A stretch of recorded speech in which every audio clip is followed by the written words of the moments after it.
Wicked Witches.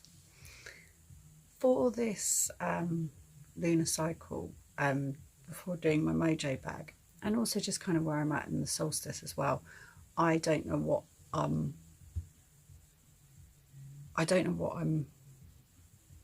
what to do. I don't know where I'm at, what I want to do, and I'm actually entering into a month-long cycle with Lisa Lister this month, doing her Creatrix Codes course, which is awesome, and I'm very excited about it. And one of the questions, like what is it that you're here to do? What is it you want to do?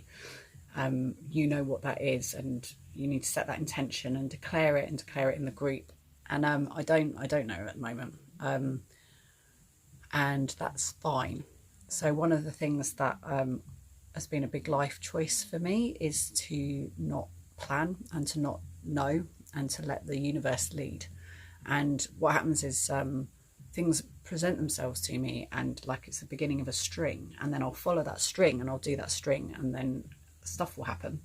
And then at the end of that string, you can feel when you come to the end of it, you then let yourself die, same as you do with a lunar cycle or your menstrual cycle.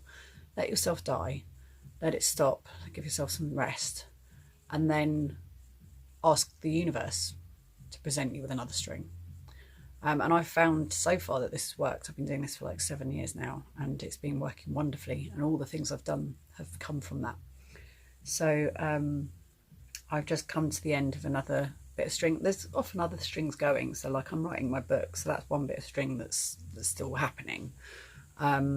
But in terms of my energy, like that book's going to be going over the year, so that string's like a long, year-long circle. I currently feel like I'm at the end of a thing now where I'm like, you know, I've really enjoyed doing the online stuff and doing these videos and doing the lunar, and I feel like I do want to put my energy into developing online, like treating the online world as a stage. I think that makes sense, to put my energy into that. But then I also just want to go outside now. I just want to be out in nature. That's where I want to be right now. And thinking about that, and then how we can start to do that socially distanced, whether I just want to do it physically and not worry about the online world. Just yeah, that really. And then just whether there's anything else the universe has in store for me. So what I'm going to do is do a reading, and I just wanted to share it with you, and then I'll show you the reading as I do it and how I read that.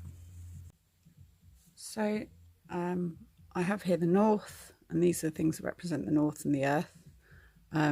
This is the east with air. These are things that represent air. The south is fire, and these are things that represent fire. And then the west is water, and these are things that represent water. And then here we have some bags of seeds that represent the goddess, and pigs that represent the goddess. And then this little dude represents the god. So my question is to the universe. I'm going to pick first of all 5 runes. What do you ask of me? Like what now? What next? I've asked this question before. What next? Yeah, what will you have me do now? Let's see what she says. Okay. So overall, she wants me to really sit in my emotions right now, which feels like it's going on. And the world of the dead. So that's the yew tree, inner and outer. So there's a torch into the spiritual world, into my communication with the with wisdom. So shining a torch into wisdom. This is like strength of an elk, which is, and then this, I just pulled this one for the west. So so here, like this being in the center, it's asking me to be emotional. This is like deep emotions. This is Lagu, represents water. This represents the yew tree, and the yew tree is the tree of life. It's the inner and outer world. It's as above, so below, and it's making the, making that connection between the inner and the outer world. And that's saying physically, it's physically asking me to feel that connection. So that means I would say feeling and connecting with my grief, and also doing what I need to do in the outer world physically to create those connections with the inner world, kind of like what I'm doing now, having a red tent day. I feel better already for doing this. Then I have Ken, the torch, and this is in my communication, my wisdom.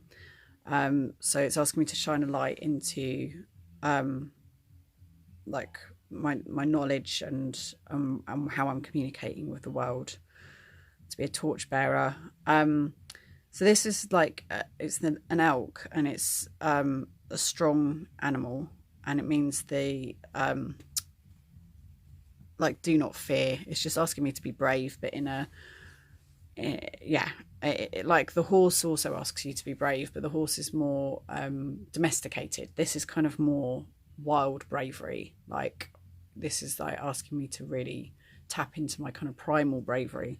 And then this means this is cattle, and cattle is abundance, and this is in my spiritual worlds. This is saying there's spiritual abundance there. So I mean, overall I'm reading this as it's asking me to really go there with the kind of the deep emotions that I'm feeling at the moment, and the death, and to be with that and to sit with that right now. Then I always pick 3 Thoth cards as well, because it's just, I don't know, I've just got into the habit of doing this and it feels good. I do 3 Thoth cards and then a Sassy She card. And the Thoth cards kind of give me a bit more insight. I feel like I'd rather get the reading from the runes, because I feel like the runes are gentler than the tarot. But I think it's really good to get the get a reading from the cards. So it's the same question. What do you want me to do now? What's next? So we've got the Eon is like kind of the past. Prince of Swords is the present.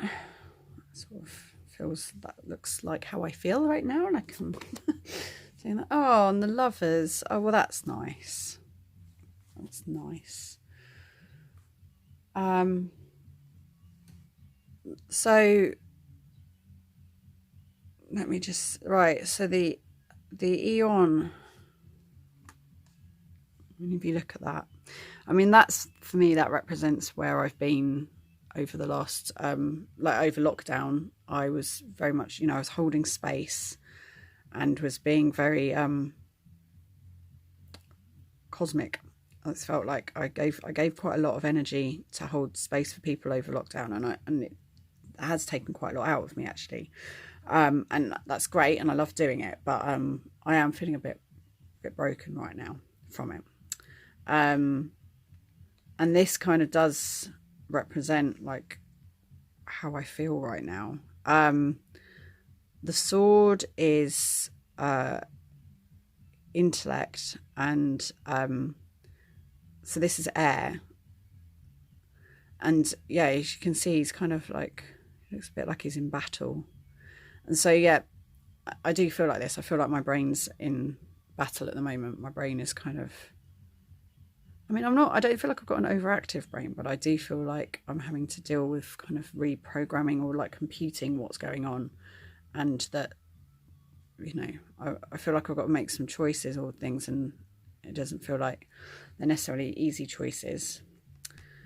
Then the Lovers, and this is about, the twin. So it's the twin in yourself. It's also obviously love as in with a person, but it's about the dual aspect in oneself and finding that balance between the inner and the outer world and the emotional. And that's what I'm being asked to do physically up here as well. So that connects with that. So that's, I mean, I would say that this is asking me to kind of have a bit of me time and also Emlyn time in the next month, and create that space for us and for me to be there with him. And yeah, because I feel like that's actually, it's really important. It's July and for this lunar cycle, and also with what's going on for this solar year. Okay, and then I'll just pick a card for what the goddess has to say to me. She's telling me to bear. And that makes sense to me as well, because I feel like I need to bear myself and be clear and honest. in my relationship, about, you know, how we're at, because I think like most relationships, our relationship's a little bit under stress from being in lockdown with each other. It's brought a lot of things to the surface, so I think about being true and having a bare and honest conversation about where we're at, but it's suggesting that, you know, it's about us coming back together and being okay at the end of it, and also with just everything that's going on, just being really open and honest about any fears and also emotional needs. It's asking me to just give do a bit of self-love and self-care, which I think makes total sense, and that feels right. So thank you, cards. Yeah, that's how I read them. That's me doing it intuitively without looking at anything. Sometimes it's nice to go away and look. I am going to look at the Prince of Swords just to get a bit clearer about what that is for where I'm at the moment. But yeah, otherwise I feel like that makes sense. And so that's going to help me set my intentions now for the month. So I'm now going to make a mojo bag, and I'm going to use this as information to go in the mojo bag. I've got my sewing bag here, and I'm going to use all of this to kind of create some sort of intention for this month, which I will then also use in the Creatrix codes that I'm doing for Lisa Lister. So yeah, thank you for sharing that with me.